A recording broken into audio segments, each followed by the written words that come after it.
Al-Fatihah. A'udzubillahi minasyaitonirrajim. Bismillahirrahmanirrahim. Alhamdulillahirabbil alamin arrahmanir rahim maliki yaumiddin. Iyyaka na'budu wa iyyaka nasta'in ihdinas siratal mustaqim. Siratal ladzina an'amta 'alaihim ghairil maghdubi 'alaihim waladdallin. Amin. Alhamdulillahirabbil alamin. Alladzi anzalal Qur'ana hudan linnas wa bayyinatin minal huda wal furqan. Wassalatu wassalamu ala habibina wa syafi'ina wa maulana Muhammadin wa ala alihi wa ashabihi ajma'in. Amma ba'du. Wa ya ibadallah, usikum wa nafsi bitaqwallahi wa bita'atihi la'allakum tuflihun. Hadirin jamaah salat subuh Masjid Besar An-Nur yang dimuliakan oleh Allah Subhanahu wa taala. Pada kesempatan pagi hari ini melanjutkan kajian kitab Riyadhus Shalihin pada bab yang ketiga, yaitu tentang sabar. Al-Imam Nawawi rahimahullah, beliau memulai tulisannya dengan beberapa ayat Al-Quran, diantaranya adalah surah Ali Imran ayat yang ke-200. A'udzubillahi minasyaitonirrajim. Bismillahirrahmanirrahim. Ya ayyuhalladzina amanu isbiru wasabiru warabitu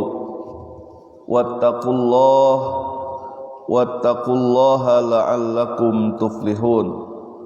Wahai orang-orang yang beriman, bersabarlah kalian, kuatkanlah kesabaranmu dan tetaplah bersabar, dan bertakwalah kepada Allah agar kalian menjadi orang-orang yang beruntung.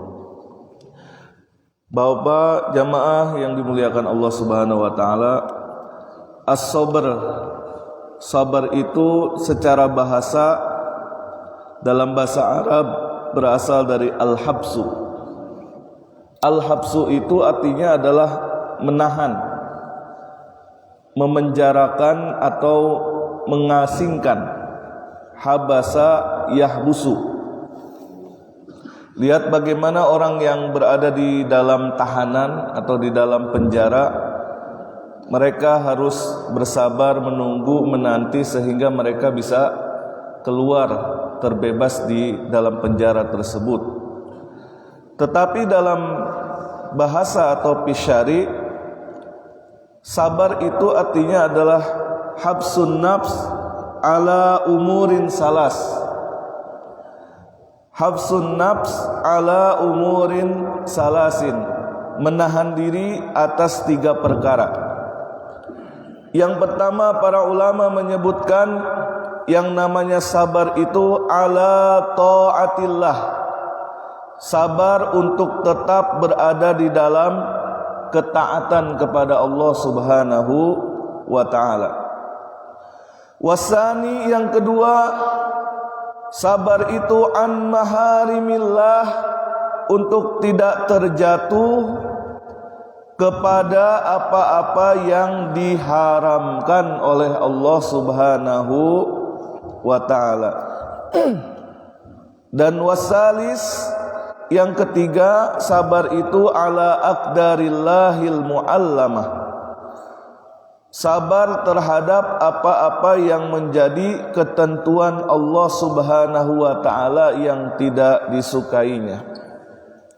Jadi di sini dijelaskan ada 3 bentuk atau 3 jenis kesabaran yang dijelaskan oleh para ulama secara istilah.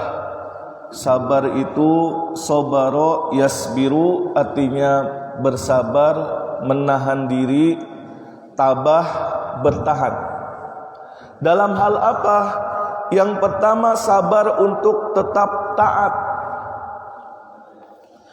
Sabar ala ta'atillah,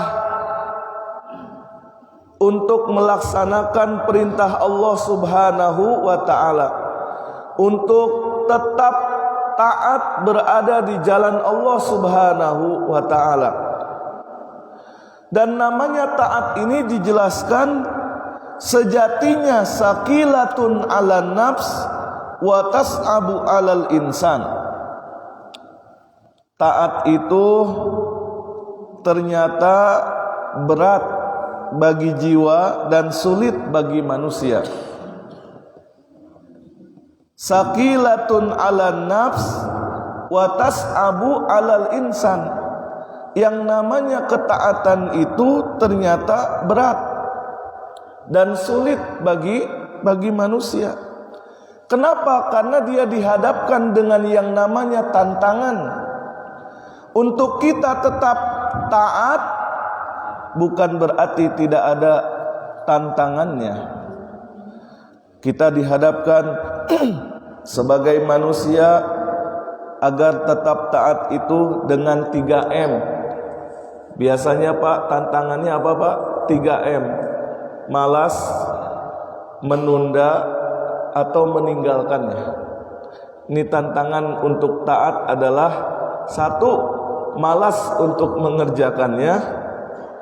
Yang kedua adalah menunda, bentar dulu deh, nanti aja. Dan yang ketiga adalah ternyata meninggalkannya. Itu watas sakilatun ala naf watas abu alal insan. Bahwa yang namanya taat itu sejatinya adalah berat dan sulit bagi jiwa kita, bagi manusia. Kenapa? Karena terdapat dalam diri kita itu kemalasan, menunda-nunda, kemudian juga meninggalkan ketaatan itu sendiri. Wa kadzalika rubama takunu sakilatun alal badan bihaisu yakunu ma'al insan syai'un minal ajzi wat ta'ab. Untuk kita bisa menjadi taat, ternyata manusia itu ada yang merasa tidak mampu. Nanti yang puasa kita buktikan di Ramadan ini berapa banyak sesungguhnya secara badan dia sehat, tetapi ternyata dia menyengaja untuk tidak berpuasa, ya, menganggap bahwa puasa itu berat sehingga ia tidak melaksanakannya. Di pasar-pasar kita lihat warung-warung yang masih buka, terutama warung makanan, di siang hari ternyata ada saudara kita yang menyengaja untuk tidak berpuasa. Bukan karena dia berada dalam safar atau bukan karena dia sedang sakit, tetapi ternyata ada di antara manusia itu yang alasannya minal ajzi wat ta'ab. Ia merasa tidak mampu, ia merasa capek. Oh, ibadah teh capek gening. Ya, tadi perasaan teh udah sholat zuhur, ketemu lagi asar. Tadi udah sholat asar, nanti ada lagi maghrib. Capek ibadah itu. Wa kadzalika aidan yakunu fiha masyaqqah minan nahiyah al-maliyah. Dan ibadah juga ada yang menuntut selain secara fisik, ibadah juga ada yang dari sisi atau aspek finansial, ya, menuntut aspek finansial. Seperti apa Pak? Seperti zakat, ya, seperti ibadah haji, ya, mikir-mikir kalau ternyata harus mengeluarkan sebagian uangnya, padahal tidak banyak, ya, hanya 2,5%, ya, dari sebagian penghasilannya, ya, padahal itu tidak banyak, tetapi dia masih mikir-mikir ini ngeluarin atau enggak. Untuk bersedekah juga termasuk, apalagi adalah ibadah haji. Berapa Pak sekarang ongkos naik hajinya Pak? Sudah 50-an Pak ya, sekian kurang lebih 50 jutaan. Ini kan mengeluarkan. Wa kadzalika aidon yakunu fiha masyaqqah minan nahiyah al-maliyah. Bahwa ibadah menuntut adanya pengorbanan secara finansial, sehingga orang merasa tidak mampu, merasa sayang, merasa capek, ya, sehingga ia tidak melaksanakan atau tidak bersabar untuk tetap berada di dalam ketaatan. Maka yang demikian ini, ya, atas segala tantangan yang dihadapi oleh manusia dibutuhkan yang namanya kesabaran. Yang kedua, as-sabru an maharimillah, sabar terhadap apa-apa yang diharamkan oleh Allah Subhanahu wa ta'ala. Ini juga perjuangan kita untuk tetap bertahan, untuk tetap sabar agar tidak terjatuh terhadap apa-apa yang diharamkan atau dilarang oleh Allah Subhanahu wa ta'ala. Sebab di dalam diri manusia terdapat an-nafsul ammarah bisu, yad'u ilaihi asu, yang mengajak kepadanya untuk berbuat keburukan. Ada nafsu di dalam jiwa kita ini, Pak, yang mengajak kepada keburukan. Itu sebabnya kita membutuhkan yang namanya kesabaran.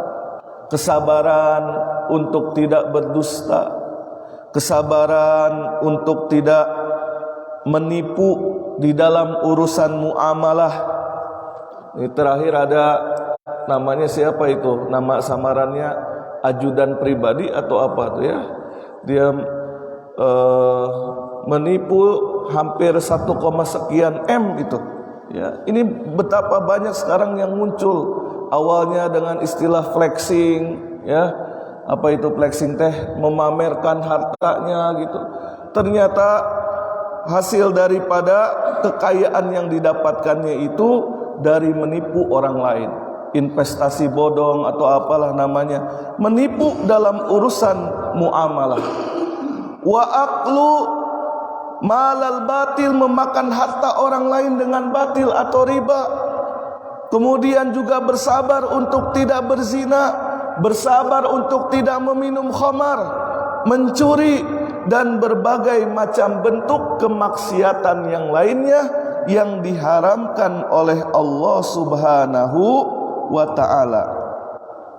Maka dengan demikian kita membutuhkan yang namanya kesabaran, kita menahan diri hatta la taf'aluha, sehingga kita tidak melaksanakan kemaksiatan tersebut. Kira-kira berat yang mana, Pak? Yang pertama atau yang kedua? Beratan yang mana, Pak? Apakah kita berat untuk melaksanakan atau tetap bersabar dalam ketaatan? Mungkin bagi sebagian manusia nomor 1 ini berat, atau bagi sebagian manusia yang lainnya ternyata yang paling berat itu adalah nomor 2, yaitu an maharimillah, as-sabru an maharimillah, bagaimana dia tetap bertahan sehingga dia tidak terjatuh hatta la taf'aluha, yakni mereka tidak melaksanakannya, tidak sampai terjatuh untuk tergoda melaksanakan perbuatan dosa tersebut. Dan yang ketiga adalah as-sabru ala aqdarillahil mu'allamah, sabar terhadap segala ketentuan Allah Subhanahu wa ta'ala. Tetapi di sini ada kalimat tambahannya, al-mu'allamah. Al-mu'allamah itu artinya mulaimah wa mu'limatun, yakni sesuatu yang mulaimah, yang tidak disukai, tidak cocok, tidak disenanginya. Bahkan wa mu'limatun, ketentuan Allah yang dia anggap menyakitkan.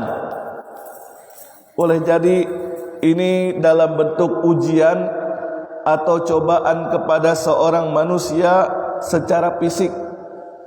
Secara fisik. Ya Allah, kenapa saya tidak seperti orang lain? kalau saya begini fisiknya. Ini sesuatu yang mungkin tidak disukai atau tidak cocok, tidak disenangi. Atau kepada yang terjadi kepada anggota keluarganya, kepada suaminya atau kepada anaknya dan lain-lain sebagainya. Bahkan sekali lagi hal yang sifatnya wa mu'limah, artinya adalah yang menyakitkan.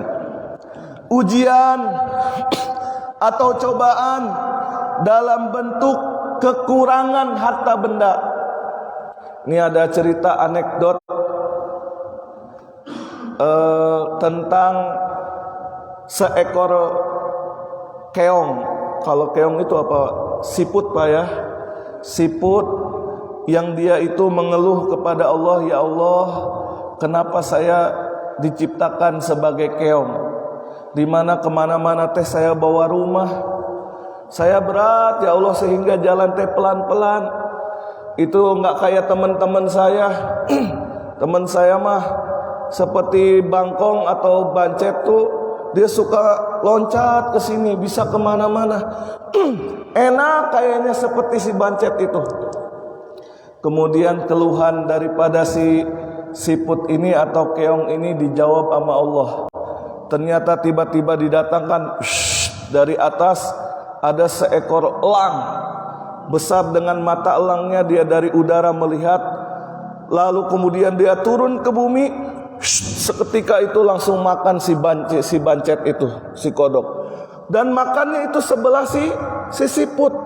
Kaget si siputnya, ya Allah, geningan kayak begini, alhamdulillah, terima kasih ya Allah, saya dijadiin sebagai siput yang ada rumahnya sehingga saya bisa berlindung tidak dimakan oleh si elang. Sementara teman saya itu sekali makan, ternyata dia langsung mati. Alhamdulillah. Mungkin ini juga sebagian gambaran dari manusia. Ya. Ternyata apa? Kalau as-sabru ala aqdaril mu'allamah ini dijelaskan oleh para ulama, tahtaju ila syukri.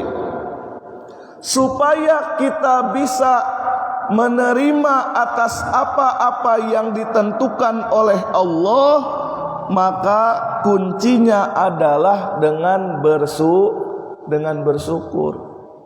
Ya. Berbagai macam ujian, cobaan tadi dalam bentuk fisik, kekurangan harta benda, atau ujian cobaan pada keluarganya, pada masyarakatnya, tahtaju ila syukur, membutuhkan yang namanya syukur. Satu lagi ini untuk menguatkan, ada kisah yang juga masyhur diceritakan, yaitu cerita tentang seorang raja muda yang suka berburu. Pernah dengar ya Pak ya ceritanya? Dia pergi berburu, kemudian bersama dengan bala tentaranya. Pulang teh dia mendapatkan rusa yang sangat besar. Saking bahagianya dia sembelih sendiri si rusa itu. Dia potong-potong sendiri sampai-sampai jarinya itu terpotong. Putus satu jarinya Pak. Kemudian yang terjadi, dia panggil menterinya, wahai menteriku, ini saya kena musibah. Gimana pendapat kamu, ini jari saya sampai putus. Kemudian menterinya mengatakan, kullu ma qaddarahullah fahuwa khair. Punten ulangi Pak, kullu ma qaddarahullah fahuwa khair. Kullu ma qaddarahullah fahuwa khair. Segala sesuatu yang ditakdirkan oleh Allah pasti baik. Si raja nggak terima Pak, dibilangin sama menterinya seperti itu. Masa saya kesakitan kena musibah kayak begini, dikatakan apa-apa yang ditakdirkan Allah itu pasti baik. Saya tidak terima, kamu masuk ke dalam penjara. Dipenjarakan Pak si menterinya itu. Keesokan harinya si raja muda ini pergi lagi berburu. Naasnya adalah bersama bala tentaranya dia memasuki wilayah terlarang. di mana kemudian mereka ditangkap, si raja dan tentaranya ditangkap oleh suku tersebut dan malam harinya dieksekusi. Semua bala tentaranya sudah pada mati, tinggallah mulai akan dieksekusi si raja ini. Ternyata dilihat, diperhatikan mulai dari ujung rambut sampai ujung kakinya, ternyata ada kekurangannya, yaitu jarinya putus. Si suku itu menganggap bahwa kalau kita berkorban dengan berkorban yang terbaik, masa kita korbankan sesuatu yang tidak sempurna katanya. Akhirnya kata si raja suku tersebut, lepaskan, ini mah ternyata tidak sempurna, cacat katanya. Dilepaskanlah, dengan senang hati dia kembali ke kerajaannya. Sampai-sampai dia ketemu sama menterinya yang di penjara. Alhamdulillah menteriku, benar kata engkau, kullu ma qaddarahullah fahuwa khair. Segala sesuatu yang dikehendaki oleh Allah adalah kebaikan. Itu teman-teman kita, tentara-tentara saya semuanya pada mati, sementara saya selamat. Kenapa? Karena dilihat jari saya terputus. Sekarang saya mau tanya menteriku, engkau di dalam penjara, apa kebaikan yang engkau dapatkan? Kemudian si menteri ini mengatakan, wahai rajaku, memang betul, kullu ma qaddarahullah fahuwa khair. Segala sesuatu yang ditakdirkan oleh Allah pastilah yang terbaik untuk hambanya. Maka kebaikan untukku adalah, coba kalau saya tidak berada di dalam penjara, pasti hamba sudah ikut bersamamu untuk berburu dan aku sudah mati dieksekusi. Tetapi saya selamat, terima kasih rajaku, terima kasih karena engkau telah memenjarakanku dan aku sampai dengan detik ini masih hidup dan bisa bertemu dengan engkau wahai Tuhan rajaku. Kullu ma qaddarahullah fahuwa khair. Maka di sini sekali lagi betul apa yang dijelaskan oleh para ulama kita, ketika seorang hamba ingin dapat menunjukkan kesabarannya, ia bisa bersabar ala aqdarillahil mu'allamah, bahkan terhadap sesuatu yang tidak disukainya, tidak cocok dengannya, tidak disenanginya. Ya Allah, kenapa saya bersuamikan seperti suami saya? Kenapa saya beristrikan seperti istri saya? Kalau tahu begini maka duhung, ya Allah, nyesel kenapa saya menikah dengan dirinya. Ini sesuatu yang mungkin manusia itu mengeluh dengan berbagai macam keluhannya. Maka tahtaju ila sabr wa ma'anat, yakni dibutuhkan kesabaran dan imunitas atau daya tahan supaya dia bisa menerima apa yang ditentukan oleh Allah. Selanjutnya ternyata di sini dijelaskan Pak, ada 4 tingkatan manusia. Ada 4 tingkatan manusia terhadap musibah yang mereka hadapi. Nomor 1, ayyatasakhot, terhadap musibah yang diberikan oleh Allah kepadanya itu ayyatasakhot.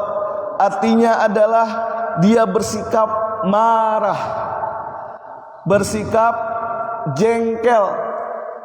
Kalau guru saya menyebutkan ternyata ada 3 virus jengkelisme Pak. Ya, jengkelisme. 1, mudah jengkel terhadap orang lain. Yang kedua, mudah membuat orang lain jengkel. Dan yang ketiga apa? Jengkel terhadap takdir Allah Subhanahu wa taala. Ya, ini 1 tadi apa? Mudah jengkel terhadap orang lain, ya. Dia enggak suka kalau ini temannya gini-gini, saudaranya gini-gini. Sementara yang kedua adalah mudah membuat orang lain jengkel. Pika keselen, ya, pika sebelen eta teh, ya. Pika keselen ini yang kedua nih. Dan yang ketiga itu apa? Jengkel terhadap takdir Allah, tidak menerima dengan segala kondisi atau ditakdirkan oleh. Bahkan dia bersikap marah. Ini dijelaskan lebih jauh, baik itu dengan hatinya dia tidak menerima, marah kepada Allah dalam bentuk lisannya, dia mencaci maki, menganggap Allah itu tidak adil, atau yang ketiga dalam bentuk fisiknya, Mungkin sampai ada orang yang tidak menerima dengan ketentuan Allah itu. Dijelaskan ada yang menampar pipinya, menjambak-jambak rambutnya. Ya Allah, kenapa bapak saya engkau panggil ya Allah? Ya padahal saya masih sayang sama bapak saya. Tidak menerima, dia meraung-raung gitu. Nah itu dalam bentuk fisik. Ayyatasahhat, terhadap musibah yang menimpanya ia bersikap marah. Nomor yang kedua, ayyasbaro. Tingkatan yang kedua adalah orang yang bisa menerimanya, orang yang bersabar terhadap musibah itu, meskipun masih ada sih rasa kesal gitu Pak. Masih ada ia tidak menerima atau membencinya, tetapi dia sudah lebih baik. Ia sudah meningkatkan levelnya kepada level yang kedua, ayyasbaro, yakni dia berusaha untuk bersabar. Nah yang ketiga adalah ayyardo. Mereka yang terhadap musibah apapun bentuknya, terhadap yang tidak disukai, tidak cocok, tidak disenanginya, bahkan menyakitkan, ia ridho terhadap ketentuan Allah. Ya Allah, saya ridho, saya terima ya Allah. Apapun yang telah engkau takdirkan untuk hamba ya Allah, semuanya adalah baik. Ayyardo. Dan yang keempat adalah ayyashkuro, yakni bersyukur. Ya ini mudah-mudahan bisa kita sampai kepada level ini Bu, level ini ya Pak ya, yang terbaik. Bagaimana seorang hamba itu bisa bersabar. Di dalam kitab Nasoihul Ibad di makalah yang ke-26 dijelaskan ada 4 hujah Allah terhadap hambanya. Dalil argumentasi Allah kepada hambanya salah satunya adalah yang ketiga itu, kalau tidak salah dalil Allah itu hujah Allah kepada hambanya dengan Nabi Ayub alaihissalam. Nabi Ayub yang miskin tetapi lam taroku ibadah, tidak meninggalkan ibadah, sehingga nanti kalau dimintai pertanggungjawaban di hadapan Allah, ada hambanya yang miskin dan ia meninggalkan sholat, maka Nabi Ayub akan menjadi hujah. Wahai hambaku, kenapa engkau tidak ibadah kepadaku? Maka si hamba ini mengatakan, ya Allah, jangankan ibadah kepadamu, ya ini sarung aja gak punya ya Allah. Gimana mau pergi ke masjid? Gak kayak orang-orang itu bisa punya motor enak, kayaknya naik mobil. Itu alasan yang disampaikan oleh hamba tersebut, bahwa saya miskin sehingga dia meninggalkan ibadah. Sementara Nabi Ayub alaihissalam, beliau tidak meninggalkan ibadah. Ini meskipun saya tidak buka secara langsung, tetapi ada yang memberikan penjelasan dalam kitab Mukasyafatul Qulub yang ditulis oleh Imam Al-Ghazali, bahwa diceritakan, ini mungkin nanti coba kita cek kembali di kitab tersebut, diceritakan tentang Nabi Ayub alaihissalam ini, kesabarannya luar biasa. Ya, bahwasannya Nabi Ayub alaihissalam ini sampai membuat iri iblis. Iblis ini ternyata iri terhadap Ayub, sehingga dia mengatakan kepada Allah, ya Allah, coba saya pengen lihat ini bagaimana sabarnya Ayub alaihissalam. Itu dia punya harta, tolong habiskan, hilangkan hartanya. Dikabulkan sama Allah permintaan si iblis ini. Dalam seketika Ayub alaihissalam yang tadinya beliau kaya raya ternyata menjadi miskin. Ternyata benar dilihat oleh iblis, ketika ia kehilangan hartanya, apa yang diucapkan oleh Ayub? Ayub alaihissalam mengucapkan alhamdulillah. Dia memuji Allah subhanahu wa ta'ala. Tidak cukup sampai di situ, iblis belum puas. Iblis mengatakan, ya Allah, itu Ayub punya anak banyak. Coba bagaimana dia buat sedih dengan anaknya. Diwafatkan Pak seluruh anaknya Nabi Ayub alaihissalam. Kalau tidak salah saya pernah baca juga itu di dalam kitab Tafsir Ibnu Katsir, ketika menjelaskan ayat tentang Nabi Ayub alaihissalam yang ketika beliau ditimpa anni masaniya duru, ya, tentang ad-duru itu adalah penyakit ya yang tidak pernah diderita oleh orang sebelumnya dan oleh orang yang akan datang, itu hanya dirasakan oleh Ayub alaihissalam. Ya, bahwa juga beliau, putra-putranya beliau itu diwafatkan oleh Allah Subhanahu wa taala. Ternyata ketika wafatnya anaknya tersebut, bagaimana sikap Nabi Ayub? Nabi Ayub tetap mengucapkan alhamdulillah. Ya, saya sampai kepada ibu-ibu tuh sampai mengatakan ketika menceritakan ini, Bu, tapi kita mah kayaknya makomnya belum sampai ke tingkatnya Nabi Ayub ya. Ketika mendapatkan musibah, jangan ibu coba-coba, saya bilang, ada WhatsApp di grup telah meninggal dunia, kemudian kita balas alhamdulillah. Ya, ini kan tidak bentuk empati, malah justru kita mengucapkan alhamdulillah. Tetap innalillahi, terus doain Allahumma gfirlahu atau Allahumma gfirlaha. Ini beda tingkatannya dengan Nabi Ayub alaihissalam. Bahkan ketika kehilangan harta, kehilangan anaknya, ditimpa dengan penyakit, ya, tetapi beliau ayyashkura, yakni bersyukur kepada Allah. Ini selaras juga dengan perkataan yang saya kutip dari Robiah Adawiyah, inna halawata ajroha anastani maroroh sobroha. Ini keren Pak kalimatnya. Sesungguhnya manisnya pahala membuatku melupakan pahitnya kesabaran. Saya ulangi, sesungguhnya manisnya pahala membuatku melupakan pahitnya kesabaran. Kenapa? Karena pada waktu itu Robiah Adawiyah pernah terkena juga sakit di tangannya itu sehingga tidak bisa bergerak dalam ceritanya, sehingga ia mengatakan tetap bersyukur kepada Allah dan mengatakan inna halawata ajroha anastani maroroh sobroha. Sesungguhnya manisnya pahala membuat aku melupakan pahitnya kesabaran. Untuk keberkahan majelis kita, izinkan saya membaca, ini belum dibaca hadisnya nih Pak. Baru muqaddimah penjelasan tentang sabar itu apa sih? Ya, termasuk tingkatan sabar tadi ada 3, dan terhadap apa yang ditakdirkan oleh Allah ada 4 level atau tingkatan manusia. Ayatasakhot, pertama orang yang terhadap takdir Allah itu dia marah, tidak menerima, dia jengkel. Yang kedua ada orang yang bersabar meskipun dia masih benci, sebenarnya dia masih belum menerima, belum ridho.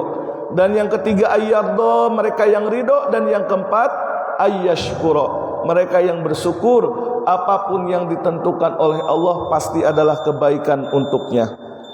Untuk keberkahan majelis ini saya izinkan satu lagi untuk membaca sebuah hadisnya. Ternyata kata Nabi dari Abu Malik Al-Haris bin Hasim Al-Ash'ari radhiyallahu anhu, qala Rasulullah sallallahu alaihi wasallam, telah bersabda Rasulullah sallallahu alaihi wasallam. Yang pertama, at-tahuru syatrul iman, bersuci adalah separuh dari iman. Walhamdulillah tamlaul mizan, lafaz alhamdulillah itu dapat memenuhi timbangan. Wa subhanallah walhamdulillah tamlaani au tamla'u ma bainas samawati wal ardh. Dan lafaz subhanallah walhamdulillah itu dapat memenuhi apa yang ada di antara langit dan bumi. Wassalatu nurun, salat itu cahaya. Wassadaqatu burhanun, sedekah adalah bukti keimanan. Wassobru diyaun, sabar adalah cahaya. Wal Qur'anu hujjatun laka au alaika, dan Al-Quran adalah hujjah yang meringankanmu atau memberatkanmu. Kullun nas, setiap orang yagdu pabayi'un nafsahu, di pagi hari pasti menjual dirinya. Wa mu'tikuha au mubikuha, ada yang memerdekakan dirinya dan ada yang membinasakan dirinya. Jamaah yang dimuliakan Allah, dalam hadis riwayat Muslim yang diriwayatkan dari Abu Malik Al-Haris bin Hasim Al-Ash'ari ini dijelaskan bahwa ternyata sabar itu was-sabru diyaun, sabar itu adalah cahaya yang akan menerangi seorang hamba untuk tetap berada di jalan kebenaran. Meskipun yang namanya sabar itu berat, meskipun untuk tetap berada dalam ketaatan itu berat, tetapi dengan hidayah dari Allah, dengan ia berusaha dengan sikapnya yang sabar itu, ia dapat terus istiqomah di jalan Allah Subhanahu wa taala. Demikian pula sabar ini menjadi cahaya ketika ia dihadapkan dengan pilihan di depanmu adalah maksiat. Apakah engkau akan terjatuh ke dalamnya, tetapi karena ada cahaya ia sehingga bisa menghindarinya. Yang ini teh namanya dosa. Kemudian juga ia akan mencahayai ketika ia menerima apa yang ditakdirkan oleh Allah, sehingga ia dituntunkan dengan cahaya itu ia dapat bersabar atau dia ridho terhadap apapun ketentuan Allah, dan dia bersyukur atas apapun, dan dia ucapkan alhamdulillah ala kulli hal, segala puji bagimu ya Allah atas segala sesuatu, baik yang aku sukai maupun yang tidak aku sukai, baik itu adalah nikmat maupun sebaliknya, baik itu bahagia maupun yang namanya derita, semuanya adalah ketentuan darimu. Dengan sabar ini sekali lagi adalah cahaya. Mudah-mudahan Allah Subhanahu wa taala senantiasa menganugerahi kepada kita kesabaran. Amin ya rabbal alamin. Demikian Pak, mungkin ada yang mau menambahkan? Silakan 3 menit sebelum kita akhiri. Pak Haji, ada yang menambahkan Pak Haji? Siap. Siap.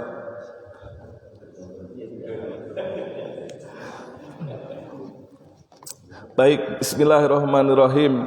Karena pahala sabar itu yang tidak ada batasnya. Dalam perspektif Islam itu sesungguhnya sabar itu tidak ada batasnya, Pak. Ketika paling dibatasi dengan apa? Dengan ketidaksabaran manusia itu. Ya, orang yang mengatakan, Pak Ustadz kan kita kan manusia gitu. Pak Ustadz maka enak aja gitu ngomong sabar, tapi dah prakteknya susah, berat gitu.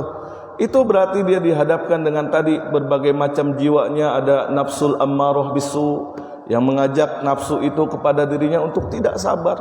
Ketika dia juga mengatakan sabar itu ada batasnya, berarti pada saat itu sesungguhnya dia sedang menunjukkan ketidaksabarannya.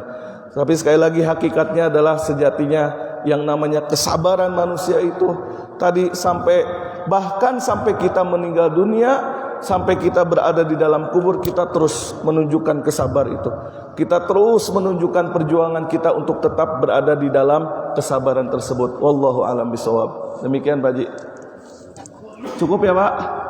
Karena sudah syuruk ini cepet banget tadi 5.18 ya, dan syuruk 5.54. Ala kulli hal alhamdulillah. Mudah-mudahan Allah Subhanahu wa taala senantiasa menjadikan kita sehat walafiat dan disampaikan umur kita di bulan Ramadan. Amin ya rabbal alamin.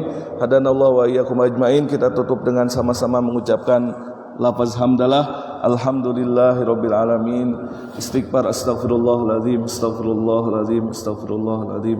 Dan doa penutup majelis, subhanaka Allahumma wa bihamdik asyhadu an la ilaha illa anta astaghfiruka wa atubu ilaik. Walafu minkum wallahul muwaffiq ila aqwamit thoriq. Wassalamu alaikum warahmatullahi wabarakatuh.